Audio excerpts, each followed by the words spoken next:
Hi, everybody, and welcome to the Blizzard Watch podcast. I'm Matt. I'm the host. With me this week are my fantastic co-hosts, Liz and Joe.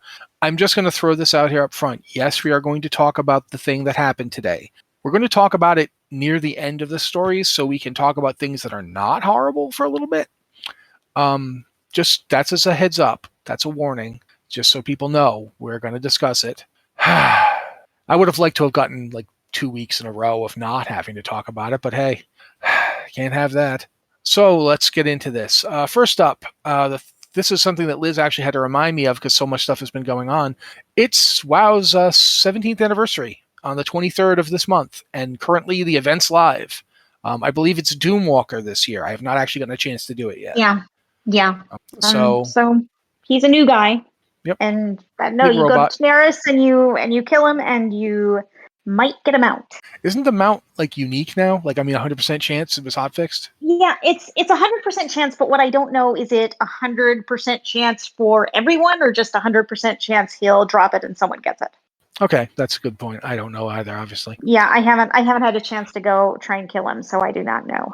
Yeah, that's going on. So if you are, currently subscribed to WoW and you want to go in and kill Doomwalker and get a cool mount, or at least get a shot at one, that's available. 17th anniversary, it feels like a milestone. We got the patch 9.2, I want to say announcement trailer. I don't really know. A teaser? I don't know. Preview, teaser, something. I think would be more accurate, yeah. But we got that last week as well. And there was actually a fair amount in it. Like we now know that the last patch of the game will be patch 9.2. That was something that was very much up in the air. We had no idea. Did we not last patch? We know last story patch. Last patch of this expansion in terms of story. There might be a 9.2.5. There might be a the next. There might be one of those pre-expansion patches with new stuff in it. But this will be the last major storyline patch. This is the last raid. This is the conclusion of the Shadowlands story. It takes us to Zereth Mortis, which we kind of knew was going to be happening. We've had hints about that in Korthia, and we had hints about that in the Sanctum of Domination raid. We're chasing after the jailer to stop him from, I'm not entirely sure, but something. It's not good, whatever it is.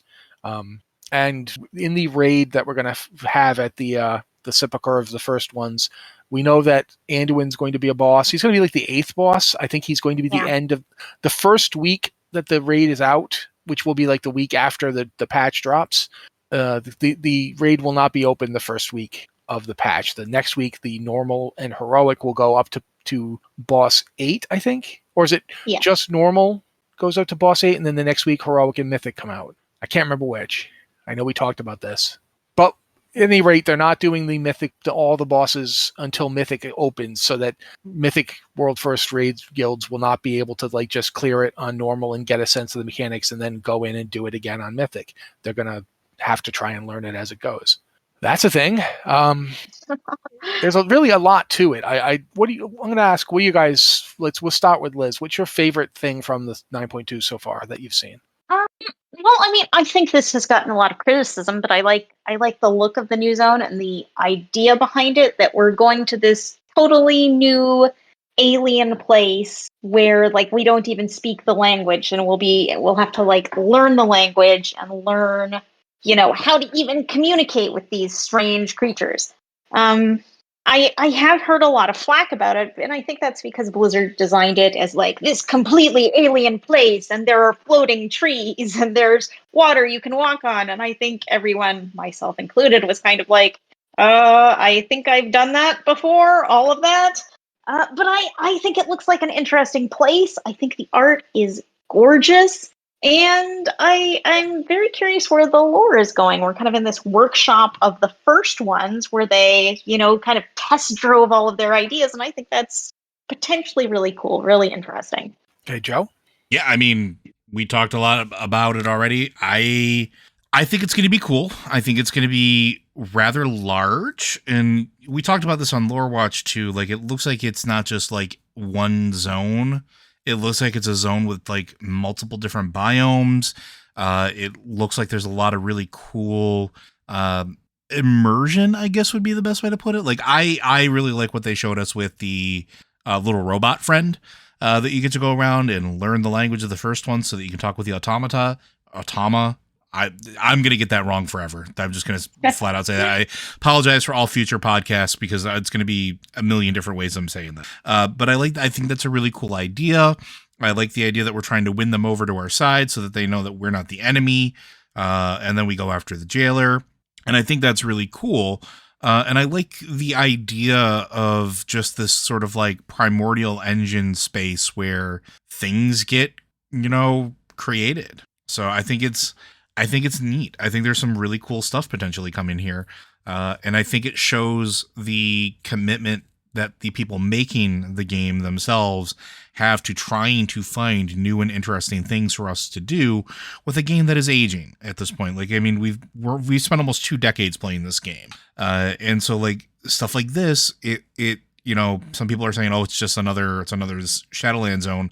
For me, it's like they're still trying to do something new and different, and they're still trying to explore things and figure out the design space for a game that's going to be moving forward in possibly new and interesting directions, including the fact that we have confirmation from Steve Denauser that, hey, we have stuff planned for after this. So, and Alora, for real, I can't tell if that's a weird comment on what I'm saying or if you just wanted to make a snarky comment on that, but like the water aspect I thought was cool, and we talked about this on Lore Watch, not because it was water, but I like the idea of it being sort of like an entire zone where the water is a division between another plane of existence where there's other things going on underneath. I actually think that's kind of neat. It shows depth at least a little bit. So, thank you, Matt. But yeah, I agree with a lot of that too. I'm also looking forward to the fact that they seem to understand that Sylvanas cannot actually make up for what she did. Yeah. That was an interesting statement. That, there will be a confrontation with Tyrande and she can't really, there's not going to be any forgiveness. There's no forgiveness here. You can't have it because you can't be forgiven for this. And I thought that was really interesting. But today also we had a couple of news announcements that probably would have been huge, big breaking news in any other universe.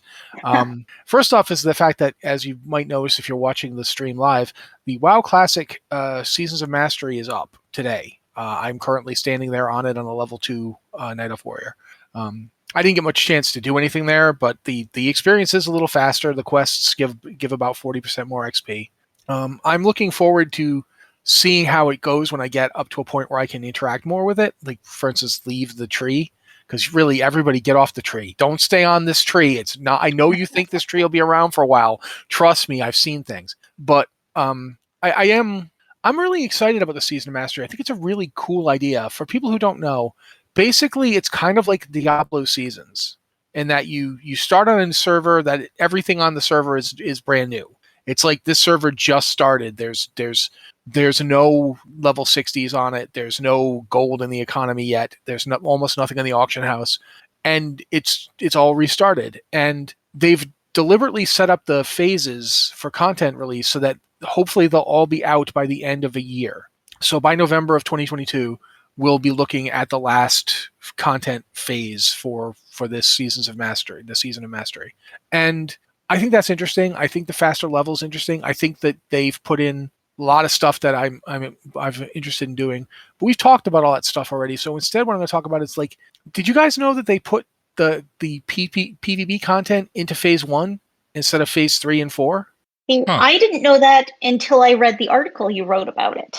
Yeah, because I didn't know it. I mean, I guess they mentioned it in their post, but I think a lot of people just skipped over it. But yeah, their Battlegrounds and honor system is live. Like they're already up. None of that waiting for phases 3 and 4. Pretty much every other phase is the same, but the PvP is right away, and that's interesting to me. I don't remember if you could level in Battlegrounds. Yes, because that was a thing that used to be a term for it that I will not repeat because it is a derogatory term. But yeah, that was a thing. I remember that they made it so you couldn't level in them. Like you could turn off XP gain if you wanted to stay in a bracket. I remember that. Yeah. But I didn't remember if you could level in them this early, because that's something I might actually try and do. I mean, that's interesting to me because it would mean getting to play a different way than I usually do. I don't PvP very much anymore. I haven't PvP'd much since Burning Crusade. And so going back to WoW Classic and trying to PvP there, I might enjoy it or I might hate it, because if it's anything like the PvP grind used to be, I won't like it. But we'll see what happens. I am interested in that kind of thing, and that's an interesting change. They've been making changes. They've changed a lot of the boss fights and all that, but that PvP change is one I didn't know about. Either of you have anything else to say about the Season of Mastery before we move on to the Hearthstone announcement? It's honestly the first time I've been interested in actually going onto a WoW Classic server. So like, Cool. because I kind of like the PvP stuff is really interesting to me.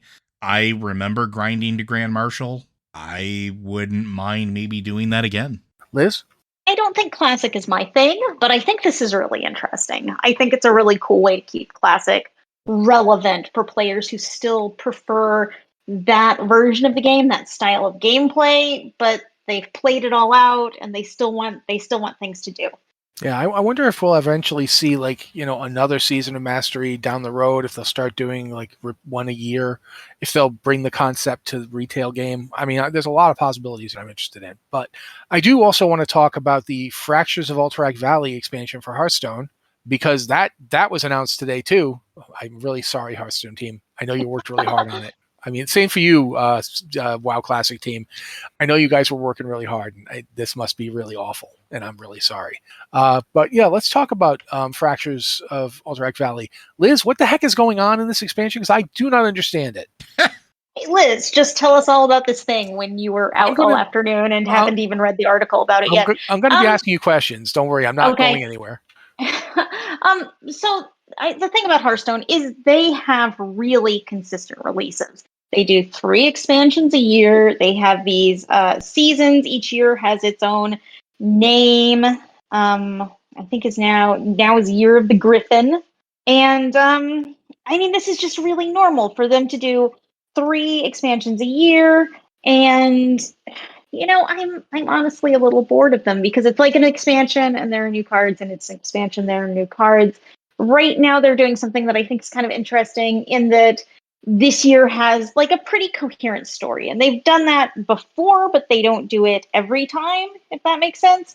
Like, first we had a Horde expansion, and then we had an Alliance expansion, and now we have this Alterac Valley expansion, where where the two are going to kind of meet in the middle. But really, the primary thing in an expansion is you usually get about 130 new cards that you can play in all kinds of constructed formats. This expansion is going to bring back hero cards, which we haven't seen in a while. A hero card is basically, you have a card that you play and it replaces your hero with a different hero. And some of those can be really cool. I mean, some of them, they'll have a different hero power. Some of them will have special effects when you put them on the board. So those can be really interesting and really change kind of how you play when you have this hero in your deck that you can throw down, usually pretty late in the game. And because we've done all this Alliance and Horde stuff all year, you're going to have these Alliance heroes and these Horde heroes. And Hearthstone spent the whole year building stories with kind of original characters in this kind of alternate universe World of Warcraft that's a little different than the main Warcraft canon. And I think the storytelling this year has been really interesting, because they really created a version of Azeroth that is not Azeroth, but it's like Azeroth, but like a little off. And I really enjoyed it. But most of the storytelling they've done is in single-player little adventures called Book of Mercenaries that they've been rolling out. I think they've just completed the Book of Mercenaries run with Book of Mercenaries Cariel. Came out last week or the week before. And those have been kind of the storytelling drive. The expansion itself, it's really just, okay, you're getting a bunch of new cards. You're going to get some hero cards. It's going to be really cool if you enjoy those constructed gameplay modes. I'm actually feeling kind of a little down on the big expansions, because I'm not feeling the constructed format very much right now. I really enjoy Battlegrounds. I kind of enjoy Mercenaries, and neither of those were really impacted by this. So I'm kind of whatever. But that's just me. It's a cool idea. I thought the objectives thing was kind of interesting.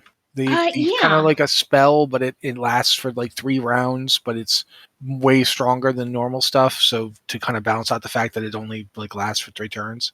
So I mean, it seems a little like quests, because you have quests in Hearthstone that you can put down and they have an effect over time or an effect later. There are like quest cards and there are side quest cards that will both give you kind of like little objectives, which is interesting. Okay. It's one of the Hearthstone thing to mention really fast. This one's for Battlegrounds. Yeah. There's going to have an armor system. I saw Sweet. Phil write about it today for the site. I didn't get much of a chance to read it, but what is going on with this? Like your weaker heroes get buffed by this armor system? Honestly, I don't understand this one yet. I haven't really looked at it, so you're asking me questions, and I basically know nothing.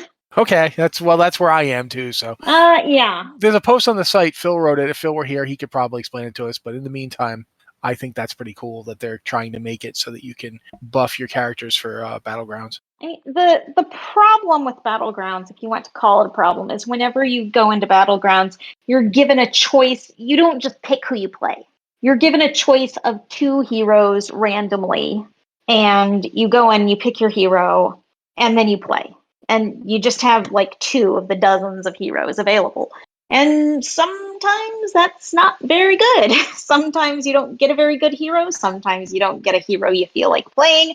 And they've really tried. They've tried to balance all the heroes, but some of them are definitely still better than others, and some of them are more fun than others.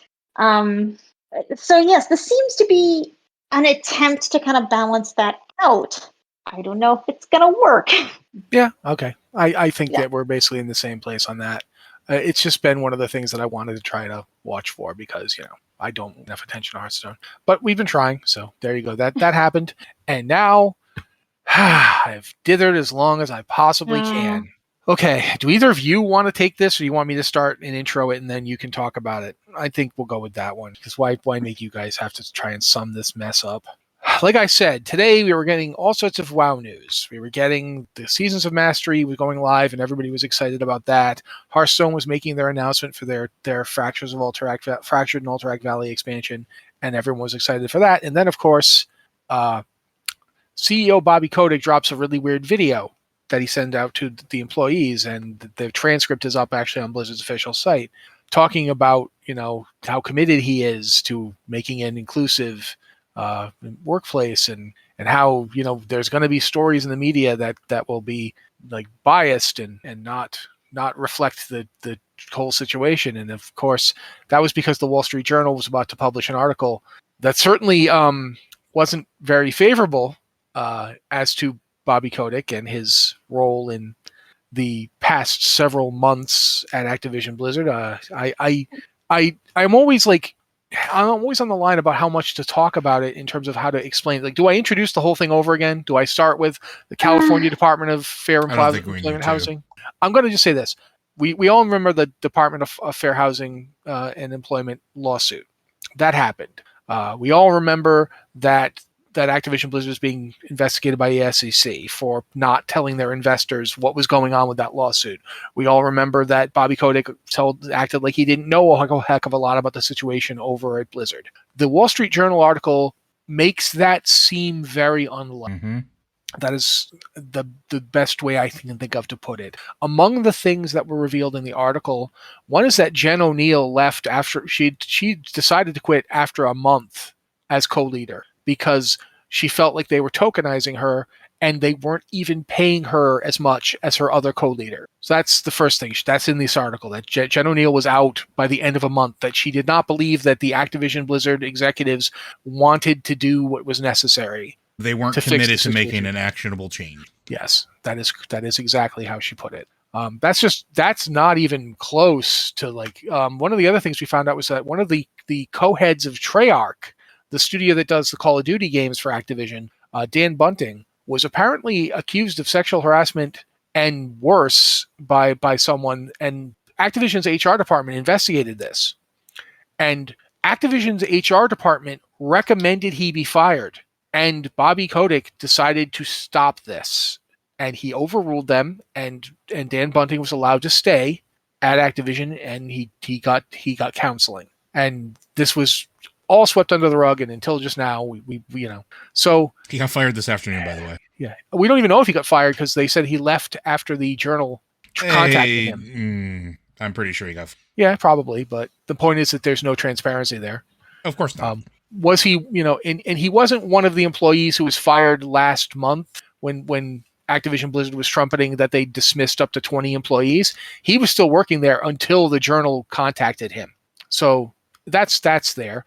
We also found out that, do you remember the letter that Executive Vice President Frances Townsend wrote, the one that caused a practical worker revolt at Blizzard and had people like walk out? She didn't write it. Bobby Kotick wrote it. And then he had her send it. Yeah. So these are the kind of things that appeared in that article.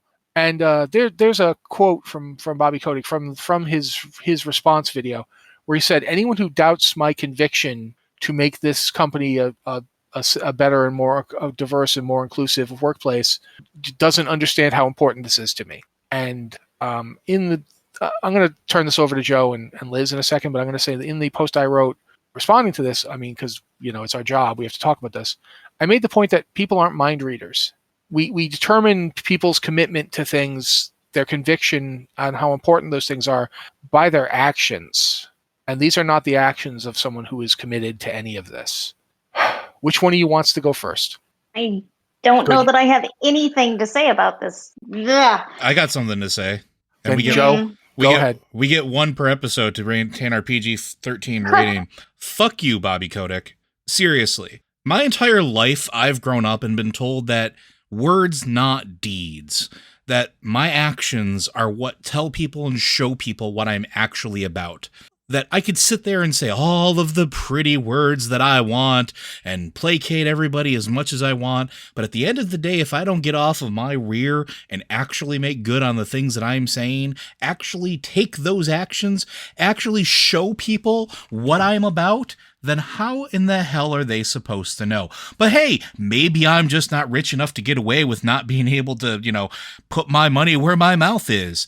You, sir, are disgusting. And I don't care if this gets me on a blacklist for the rest of my life. But you know what? Resign. Retire. Take your ball and go home. People like you are why this industry is shit when it comes to being a worker there. People like you are the reason why employees get treated terrible, have nervous breakdowns, feel like they're not good enough, or worse, are assaulted, have PTSD and mental breakdowns as a result of things that you very clearly condone and act in.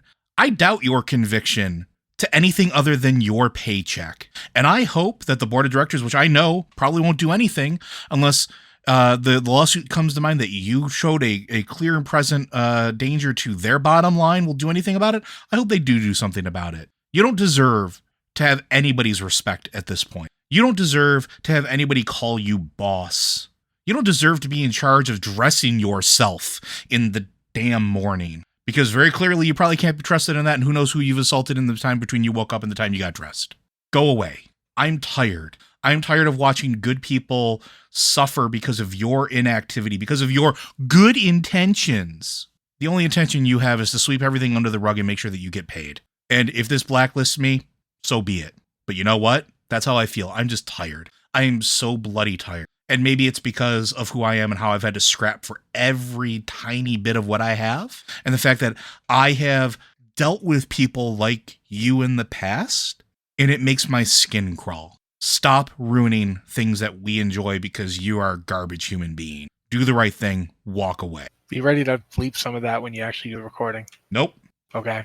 There goes that PG-13 rating. Nope. We were still good because I only used one F-bomb. You said, You sure about that? Yeah, whatever. Whatever. I think you said some others, but regardless, while Joe said it a lot more aggressively than I would because I am by nature pretty conciliatory, which people never believe, but it's true. I don't disagree with what he said. I don't see a way forward for Activision Blizzard with Bobby Kotick as its CEO, because I'm just going to say this. The stuff that's coming out means there is more stuff to come out. Yeah, the tip of the iceberg. When we get stories like, I'll just talk about this one. One of the lawsuits that Bobby Kotick has settled over the years was that he called a woman who was working for him as an assistant and threatened to have her killed. Now, did he mean it? Probably not, but a lot of women will tell you that it's really exhausting to try and do the mental calculus on, is this person seriously actually going to try to kill me, or are they just being hyperbolic, when it is so prevalent, when there are so many times that women and marginalized people are harassed and abused and threatened. When you have a situation like that, then that's just one of several that has been brought up. There's the other lawsuit that he actually settled for $200,000 with a employee of his who worked on his plane. That he settled the lawsuit with her for $200,000, but then he failed to pay his lawyers, who then got a $900,000 judgment against him. So that's one of those things where you look at it and go, okay, he managed to pull off the sweeping it under the rug thing to a degree, but then he so mishandled it that he ended up having to pay 4 times more to the people who were supposed to be helping him because he wouldn't pay them. That is like, what are you doing? This is, I back last month, I was willing to give him the benefit of the doubt, even though I don't particularly like him. I don't like Bobby Kotick. I never have. But I was willing to say maybe he means it this time. Maybe he's learned his lesson. And then this comes out, and I'm like, yeah, Matt, you're a naive person. You are a fool, and you've been taken yet again for a fool because you were willing to accept maybe this time he would change. No, I don't see a way forward with him there. I mean, here's the thing from my perspective, is that both of y'all are being kind of naive if we're saying there's no way forward with Bobby Kotick here, because we get rid of Bobby Kotick and there's going to be 10 more Bobby Koticks under Bobby Kotick that we just don't know their names, that are starting shit and doing these things and have been protected for years or decades. There are more of them. They fired, 20 people, 30 people? There are more of them that are still there, and they're going to keep doing this stuff. Yeah, like we just found out that they, during their firing, they didn't fire Dan Bunting. He was still working there. The only reason he's gone is because they caught him. So what is the way forward? We fire Bobby Kotick. That doesn't solve the problem, because there is clearly a massive culture where this has not only been allowed to flourish and accepted, it's been encouraged, it's been protected by high-level executives explicitly stepping in and saying, no, you can't fire this guy for sexual misconduct. It's not that bad. And I don't know how you... I don't think there's a way... I don't know what the way forward is. I don't know what the way forward is without Bobby Kotick, because you still have more of those people who have been protecting people, who have been enabling all of this on such a large scale. So I don't think we can say there's no way forward with Bobby Kotick, because I don't know what the way forward is without Bobby Kotick. And that's fair. That is absolutely a fair statement. One of the things you said in your post, Matt, that I think really fits the bill is that the surprising thing about all of this is how completely unsurprising it is. I'm not surprised. I'm just dead inside, because, this is all completely predictable. We've seen it before. It's happened before. It's going to happen again. And I don't know what the way forward for the entire gaming industry is, because this is everywhere. Yeah, when you point a woman as head of your co-head of a studio and she decides to quit within 30 days because you're doing the same stuff to her that you're being sued over. You're not even paying her equivalent to the other person that you put in the job with her. And I'm also going to say this, because this is something I said at the time, but I don't think people really took it to heart. Mike Ybarra has never headed a studio. Nope. Jen O'Neill headed a studio for a decade. A very successful one. Yeah, I mean, you may not like Vicarious Visions because it mostly does remasters, but it thrived. It does really good remasters, and it thrived for a decade under her leadership. And that's the person that you shortchange. That's the person that you drive out. What does that say about the company? She couldn't stay a month without coming to the conclusion that you didn't mean it. I guess there is everything Liz is saying, I don't have an answer to it. I can't argue that you're wrong. I can't, but I do think we still need to get rid of Bobby Kotick, but I don't know what happens after that. I don't know how many people we need to get rid of. or how you would do it. Yeah, the board has already issued a statement of support of Kotick, and I mean, I don't know if there's a way to get rid of him, because the board still supports him, because even this investigation by the SEC, even lawsuits from the shareholders, even the stock price going down has not been enough to get him to push him out of this. So I'm not sure what is going to be enough. The board, the shareholders, they're always going to chase the money, but now we see the stock dropping, we see shareholders questioning what's going on, and we still don't see any movement here. I do think getting rid of Kotick would be a great step towards actually making something change. But even that, even getting rid of the CEO of the company, that is a first step. That is not I agree. major progress. That's a first step. I agree. So yeah, that's what happened today that we were really, really not looking forward to talking about for obvious reasons. Because not only is nothing we're seeing here surprising, people sometimes say like, well, how come you keep talking about this negative stuff? How come you're being so negative? You think we want to talk about this? Like, I wish I could never talk about this again. I wish I'd never had to see Bobby Kotick's smug face splattered over the internet on all of these headlines, and I'm tired of it. I'm so tired of it. Yeah, if Bobby Kotick had actually done the things he said he was going to do, if he'd actually taken it seriously, I would have been the first one to be, okay, he did, sure, it all sucked, but he did step up. But he didn't step up. He did what they've been doing from the beginning, what they've been doing for years now. They delay, they obfuscate, and they deflect. And they hope that the memory of the gamer is short enough that won't remember. Or that they won't focus it properly. That they'll be so upset about something trivial that they won't focus on what's actually happening. I think they do that because it works, because it has always worked. And that's the reason they've always been able to quash this. But yeah, if you look at like the situation, the things that they're coming out in the Wall Street Journal article, like you see repeatedly the same things. The Treyarch situation just swept under the rug. Dan Bunting just allowed to keep working there because he made Call of Duty games and they made money, and that was all that mattered. And the path to a safer workplace for people. I do think it requires the removal of Bobby Kotick. That's absolutely a given. But I don't think it's going to fix everything. The very fact that people like Jen O'Neill leave, that's really bad, because that's the kind of person that you could put, if you actually were willing to empower them, you could put them in a position where they could make positive change. While understanding what it means like to run a studio and make it successful. Like you had an ace in the hole there, and you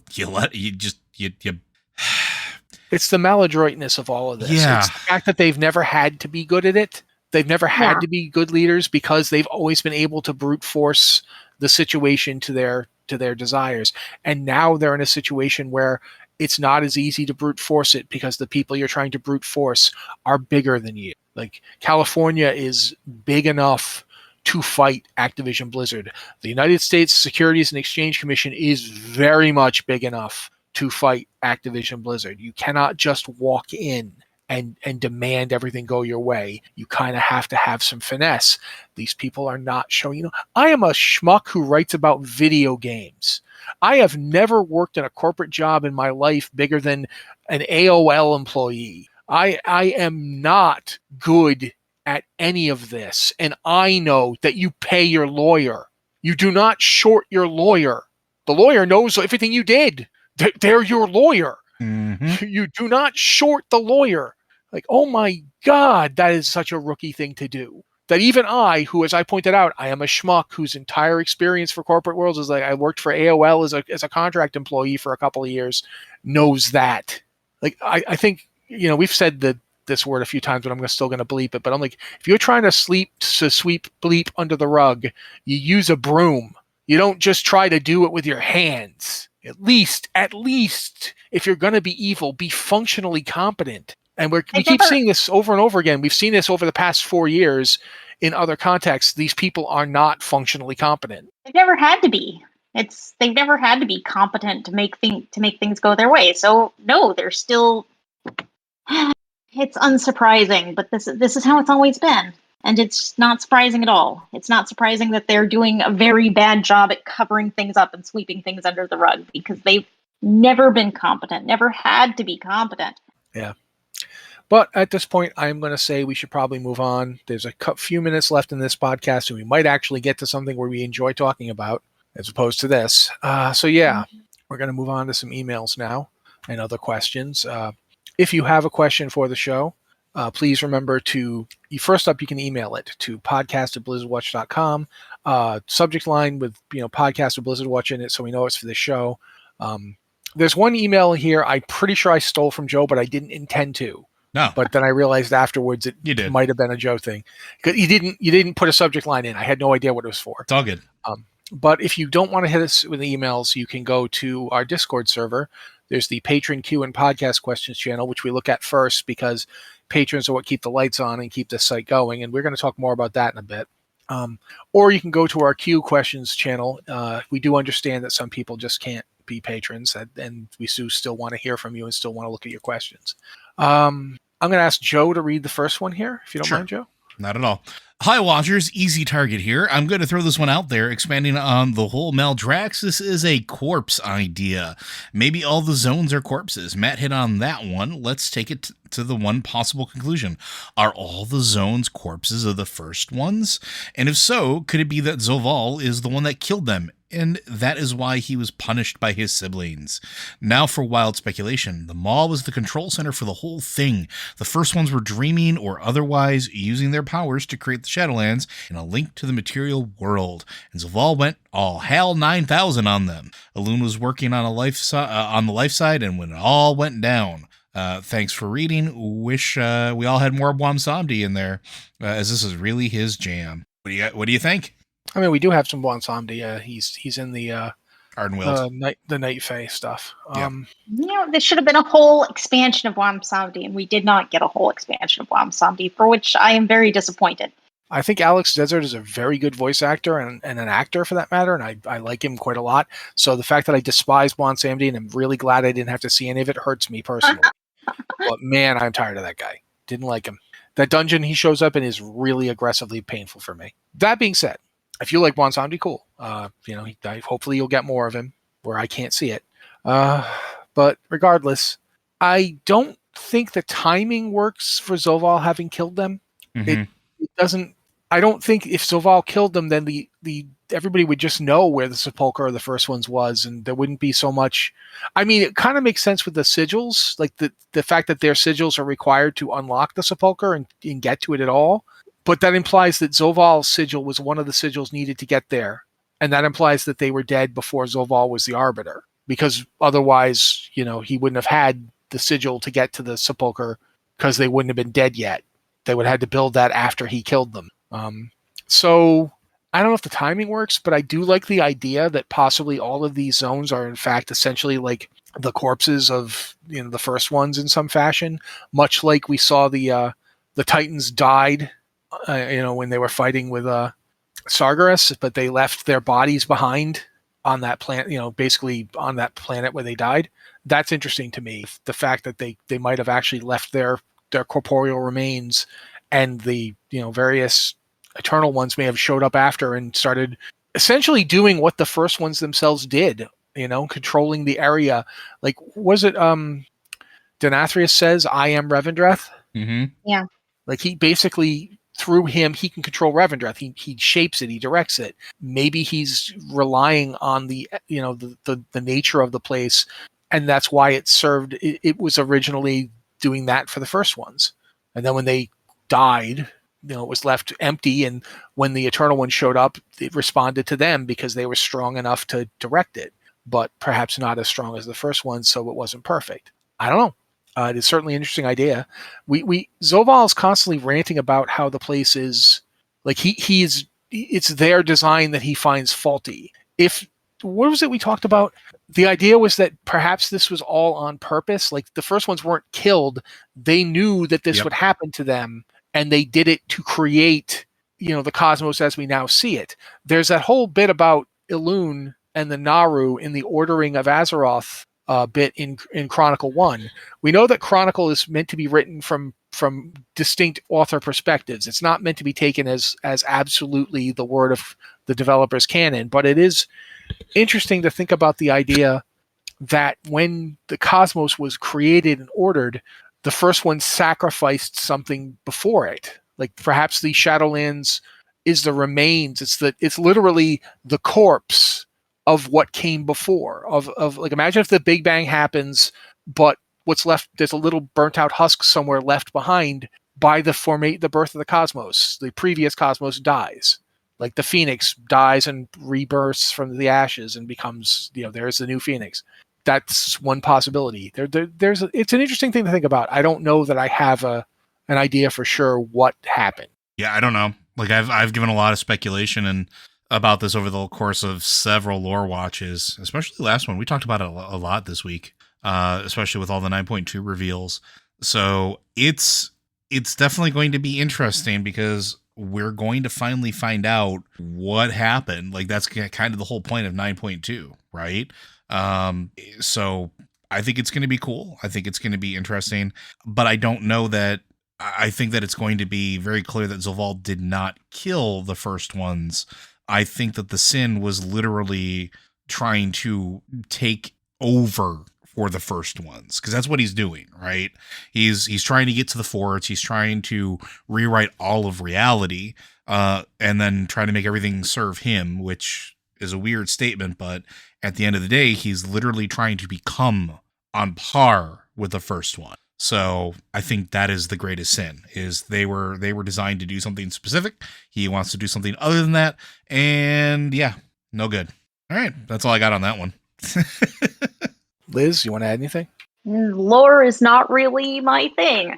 You want to explain how this is going to play out in the Hearthstone expansion? Wow. Yeah, that one's beyond me. I mean, I guess you pointed out that Denathrius makes that comment that I am Revendreth.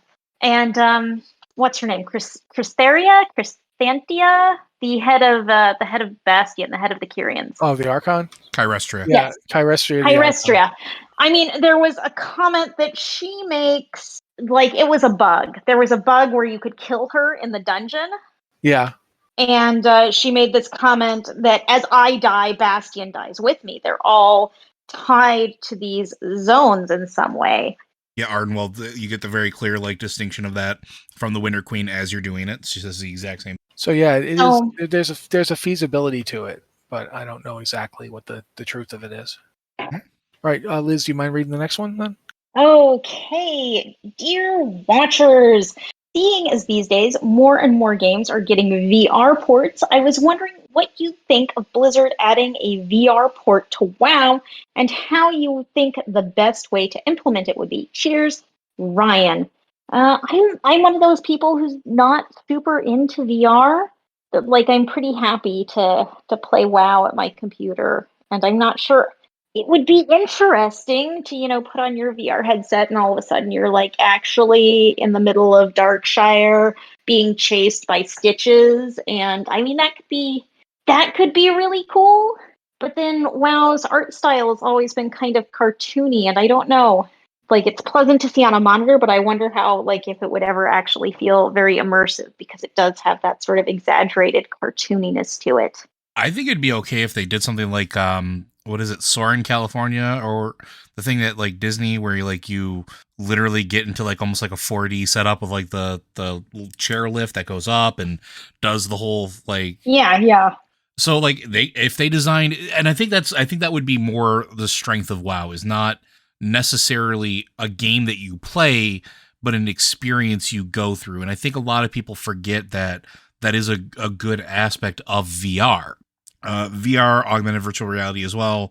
They do have a lot of really cool experiences where it's not necessarily a game. You don't have to worry about controls. It's just about being immersed in what you're seeing.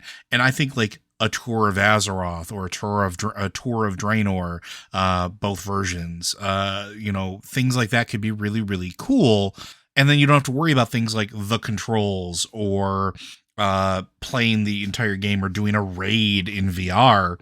I think that would be a little bit much, especially for a game that we just mentioned is almost 2 decades old at this point. Actually, no, with considering development time, it is roughly 2 decades old. So, I mean, trying to cram that into it is not always a great thing. I know that somebody's counter argument is going to be they're doing that with Resident Evil 4, but it is also a different experience than the game itself. And Resident Evil 4 is a single player game, so you can take more liberties than something like an MMO, where if there's multiple people doing stuff, then figuring that out and how that looks and how you have to change the game to make it work for VR and that sort of response, it could be a bit tricky. But I think if they were to like look at something like an experience or something you can go through and immerse yourself in, I think that'd be cool. Call me when they've got a way to plug me directly into it so I can actually just be in it and not like looking at it through a screen, because the headsets they have for VR make me barf because I only have one working eye. And so you get a lot of not goodness in that. So yeah, let me know when we can plug ourselves directly in. Yeah, that would be good. But until then, I'm not take it or leave it on VR. Joe, you're up next. All right, this one is set up a little bit weirdly, but this is from Flo Biolite, who's a Ret Paladin on Proudmoore. Cool name, actually. Blizzard Watch Podcast. Liz, is it me or are some of the mercenary mode tasks in Hearthstone bugged? Like Tyrion's cast 12 divine shields or deal 110 holy damage. It took me to about 40 level 27s in Felwood to get the divine shield task done. The holy damage was hard as most holy spells are defensive, healing, and don't do damage. Am I missing something? Also, what's up with mystery spots having a portal to the final boss of the map when it's right before the last boss? I think you hit the nail on the head. It's buggy. I mean, I think Hearthstone Mercenary it's a little finicky. A lot of the tasks have been hard to finish. They've actually hotfixed some since it was released, some that were completely impossible to finish. And I have not tried the Tyrion quests you're talking about, but I would not be surprised if they're bugged, because there have been bugs and they have had to go in and particularly fix some of these quests because they're either very difficult or they're impossible to do. So I think Mercenaries really just as a whole needs a level of polish. And about the mystery spot, it's just coded to be completely random, and being completely random does not work in some cases. Like I've had, for anyone who has no idea what I'm talking about, when you're playing Hearthstone Mercenaries, you're put on this map, and you can decide, okay, I'm going on this left path or this right path, and you see different boss encounters or different random events. And the mystery spot is a random event. You choose to go down this path and do this random event. And it can be something really great, like it'll give you a quest that lets you earn coins, which are excellent because that's how you progress. Or it can be a bomb that I think the bomb is pretty useless. I don't like the bomb. Theoretically, you can use the bomb to destroy your enemies, but like 100% of the time, I either try to ignore it or it destroys me. There's like no winning there. And as you have pointed out, sometimes the mystery spot can give you a portal which sends you to the last boss. But the mystery spot can potentially spawn right before the last boss and then give you a portal to send you to the last boss, in which case, why have I even done this? So I think it's random. It's random, and it has not been, like, the code has not been smoothed out to make these, like, friction points go away. And I think the whole of mercenary mode needs like a good polish, because there are lots of annoyances, there are lots of bugs, and it needs a once over to kind of smooth out all of these rough edges. So I don't think there's anything you're doing wrong. I don't think there's any confusion here, but some things are buggy. Okay. We've got one more email. I think we're going to try and do it. So actually there's two. Okay. I'm going to go with the one that's got more content in it than the last one, which was just kind of a plaintive thing someone asked. Joe, if you don't mind reading. Sure. This one is from Dafied. I don't know if I pronounced it right. If not, I'm sorry. Hopefully this provides some content for the show. What is the best covenant for the Volpera based on their racial lore? In my view, Draenei and dwarves go to Bastion, trolls including Zendalari, Tauren including High Mountain, Kultirian humans and Night Elves are best aligned with Ardenweld, orcs and Dark Iron dwarves go to Maldraxxus, Pandaren and goblins for Revendreth. I am a fox person, and I feel Ardenweld is exactly where I need to be. That's my personal opinion, because I'm a tiny fox and I go find other foxes. What about you guys? I feel like the covenants are a lot more class specific than race specific. It feels like each of them has a theme, which isn't necessarily about your race or heritage or culture. It's about what you do, what you have decided you are, instead of what you were born as. That's how I read it, and I think that's probably why like 90% of paladins are Kyrians. Fair enough. Matt, do you have an opinion on that? Volpera are Zereth Mortis. They're going to remake the entire universe. We're all going to be Volpera.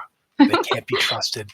They have all the worst aspects of Worgen and all the worst aspects of gnomes. In fact, they're not really fox people at all. They're just gnomes who've been bitten by Worgen. Wake up, sheeple. Also, the sheeple are dangerous. Don't trust the sheeple. They're coming in the next expansion. Those guys are bad. I don't know. I feel like anybody should be anything. I just like the idea of having a chalkboard behind me with all my crazy rantings about how the gnome, Worgen, Volpera, conspiracy. How can they be Horde if both gnomes and Worgen are alliance? Aha, they're infiltrating, and it just goes from there. I just, like I said, I think that anybody should be anything. I think it's definitely one of the things I really liked about leveling through Shadowlands was the inconsistencies and stuff that was like maddening. And I think I talked to Liz about this at one point, that the Kyrian, it's like you're a cult. Your whole thing is about removing people. Can't make a decision about something if you take away their experiences. That's how you make decisions, what you've experienced. That's how you become a person. You're literally making people lose all that, and then they obviously they will become someone else because they have to. And then that became a big part of the Kyrian story. How, you were right. That's a good reaction because this is messed up. And the Kyrian realized, hey, wait a minute. And that's one of the things that got me about the whole idea of none of the Eternal Ones know who they were. Remember that? They show up in Yep. the Shadowlands and they don't know anything. It's almost as if they were forced to go through a process where everything they'd experienced before was purged from them, perhaps in the creation of a universe. Ah, okay. Just throwing that out there. It might very well be that the covenants were intended to be a means to educate not the people who went into them, but the Eternal Ones. That they were supposed to learn from their tasks. They were supposed to learn from what they were doing as they took over and ruled these dimensions, planes, whatever you want to call a Shadowland. And so I don't think that the Volpera. I think there's Volpera who would love Maldraxxus because the Volpera are scrappy AF. You go through that opening in Vol'dun, and the Volpera are down. They don't start fights, but they will finish them. They are scrappy. They are not to be trifled with. So there might be some Volpera that absolutely love Maldraxxus. There's some Volpera that would really fit in well in Ardenweald because it'd be like so lush and so green and so much what they never get to experience and always kind of want to. So I would totally see that for some of them. Revendreth, maybe you're a really good social climber and you like a place with parties and I can see that. And Revendreth's also got its sinister side, and Volpera are a lot meaner than you think they are.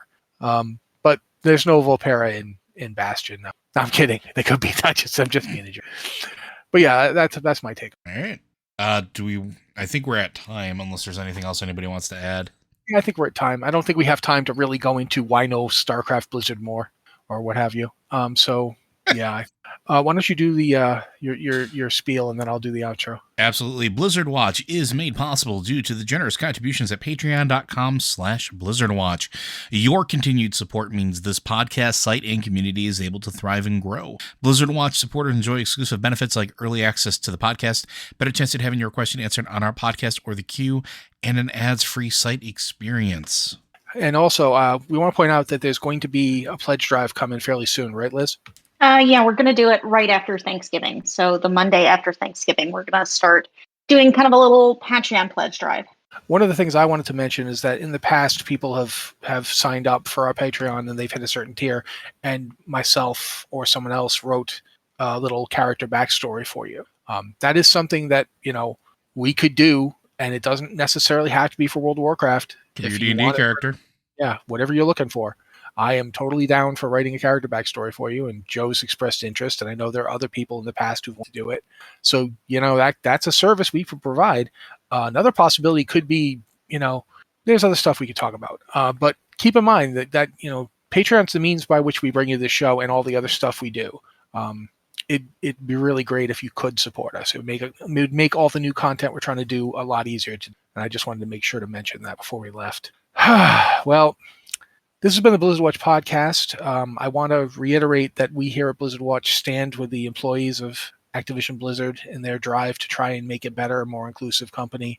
And, guys, you've been doing amazing in what you've been doing. So keep it up. It's really necessary right now. Thank you, people, for listening with us. On behalf of Joe and Liz and myself, thank you for being here.